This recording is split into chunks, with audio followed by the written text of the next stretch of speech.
We're excited and grateful for the progress that we've made. It's hard to believe that our gymnasium and worship center is as far along as it is. It's been wonderful, even with the challenges, to see it progress continuously.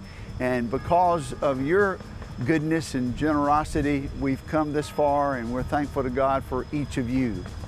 It was back in October that I asked you to begin praying to God for the miracle of $1 million. We began to pray for that grand miracle of $1 million, and we knew that it would be made up of many smaller miracles. And the first one was the transaction that happened with our property. The result of that transaction was another gift of $300,000, leaving us a balance of now $700,000 that we need by December the 20th. What this will do is enable us to finish getting the roof on, all of the brick up, the walls around the building will be completed, the windows will be installed as well as the doors. So the building will be completely dried in. It will look finished from the exterior. And then we have another $700,000 that we'll trust God for between now and the end of March, 1st of April, when we'll have a completed facility. It's really going to be a beautiful edifice, and I know that we'll all be so thankful to God and grateful for how everyone has helped to make this miracle happen. So I implore you today, just continue to search your heart, and I'm asking God not to help me to make a gift out of my surplus, or not even to just make a sacrificial gift, but God, help me to make a supernatural gift. If each one of us can trust God for a miracle gift, I know the miracle will happen. So ask God what the miracle amount is that He wants you to trust Him for, to give, and I know the miracle mountain will be climbed and we'll reach the top, and God will have been faithful to get us there. Thank you again for all that you're doing. I want to remind you, it's not about the money, it's not about the building. It's about these boys and girls and these young people, and it's really about what we believe God has planned for their lives.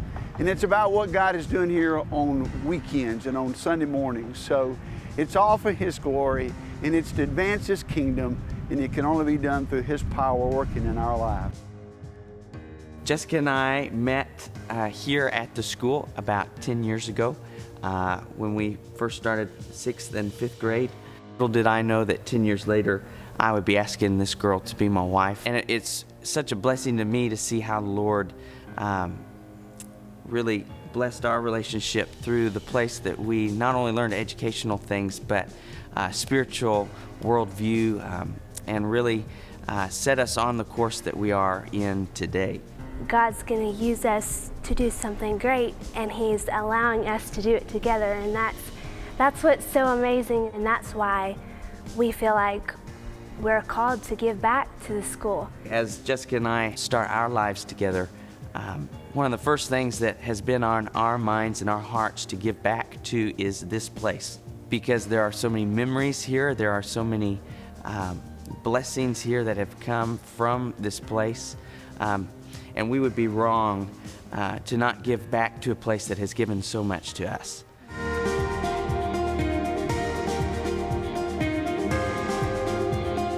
About 3 years ago, my wife and I took a trip to New York City, and en route there we stopped to visit the Milton Hershey School in Hershey, Pennsylvania. I had heard about the school, and it was a wonderful opportunity to stop and visit. Milton Hershey was the founder of the Hershey Chocolate Candy Company, and a little over 100 years ago, he and his wife Kitty established this school. Today, it's one of the largest secondary elementary schools in our nation with over 2,000 students. The thing that is so unique about the Milton Hershey School is that all of its students come from broken families, dysfunctional families, family backgrounds that are financially disadvantaged or limited, and these students come tuition free. Well, while I was visiting there, God really began to tug at my heart. Back home afterwards in the weeks to follow, God began to speak to me, and He said, if you trust me, I can do something similar here. And 2 years ago, our church and school officially adopted what's called a no kid turned away policy on the basis of socioeconomic status. We've always been a school that's granted scholarship monies as most private schools do, but our ceiling was quite low, $40,000 to $60,000 a year. And now that's become $200,000 to $250,000 a year that we grant in scholarships through our No Kid Turned Away policy. Our school's business model is not one that is tuition driven, totally supported by tuition dollars, but it's really compassion driven because it depends upon the generosity of people with compassionate hearts who want to see children and young people trained and educated in the ways of the Lord. We began to pray about how can we fund the No Kid Turned Away Endowment Scholarship Fund. Ms. Rhonda Lowry, who is the wife of the president of David Lipscomb University, she introduced me to the concept of the living endowment. The living endowment, unlike the permanent endowment, the living endowment is an operational fund that you fund annually. And so in order to generate revenue for our No Kid Turned Away policy, the living endowment was born. My name is Davon Jefferson. I'm at 10th grade. I'm 15. Came from Maryland. Had a few problems before going to high school. So my parents, they didn't want me to enroll into a public high school because of all the other dangers and how, bullying and stuff was going on. So we had to find a different school. I started my 9th grade year here. I had to go back through my 9th grade year, go back to Maryland, probably through spring semester, because I had to finish out some family business before I came back. I basically did whatever I needed to do in Maryland to just get back out here.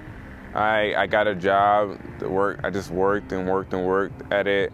I took summer classes to get extra classes in. I made it back and I was really happy because this is probably the best school I could ever attend. This school has changed my life a lot because last year was my year that I got saved, and I would possibly do anything I could to help this program grow. I'm Alicia Wellington, and I'm a senior at CCS, and I've been going here since the 3rd grade.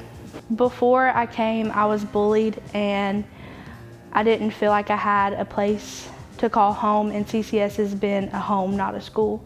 And it's been a place that I have been able to learn and grow, not just academically, but spiritually. Well, when Alicia was in the 5th grade, her father and I divorced, and I didn't know how I was going to keep her at CCS. And I learned about the scholarship program, and I've been able to have assistance in having her stay at CCS. Her whole world had been turned upside down with her father leaving, and I just couldn't imagine taking her away from a place that had helped her grow so much. I feel like my calling is to further my education and get my teaching degree and go over to third world countries and teach other kids about not just academic. Getting to share what I've learned at CCS, the spiritual aspects, all of that with them, and letting them have the same experience that I have. Seeing her realize that she has a call on her life and that God is going to use her to be a missionary by getting her teaching degree. If she had not been at CCS, she might not have realized that. I get excited about building buildings. I'm excited to see our gymnasium going up.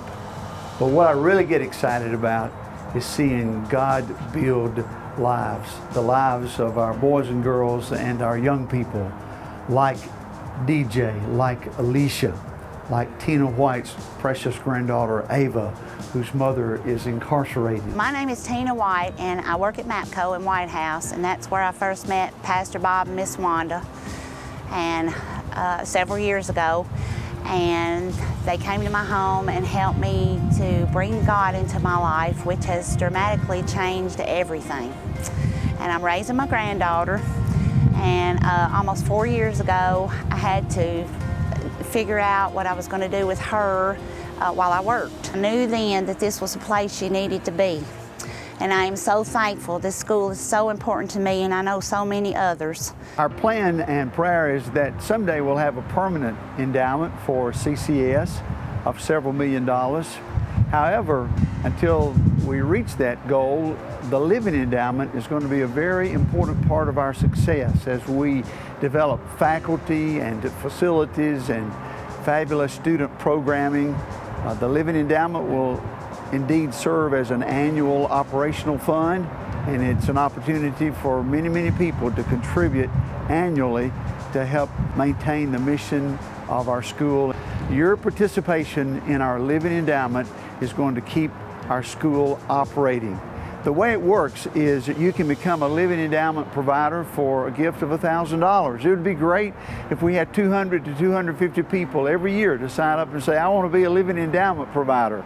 If that doesn't fit your budget, you can send a child to school here for one day for $30 and be a daily sustainer, or you can be a weekly partner for a gift of $150. If you want to help send a child here for a month, you can become a monthly leader for a gift of $600. Some people want to sponsor a child for a year, so you can become a living endowment sponsor for a gift of $5,000. You can become a living endowment founder for a gift of $10,000. So there are lots of ways, small and great, that you can plug into the Living Endowment Fund. It's very important that we keep the doors of our school open to students who want to come here and be trained in the Word and in the ways of the Lord, regardless of their socioeconomic background. So I hope that you will allow God to speak to your heart about engaging in our Living Endowment to keep our doors open for all students.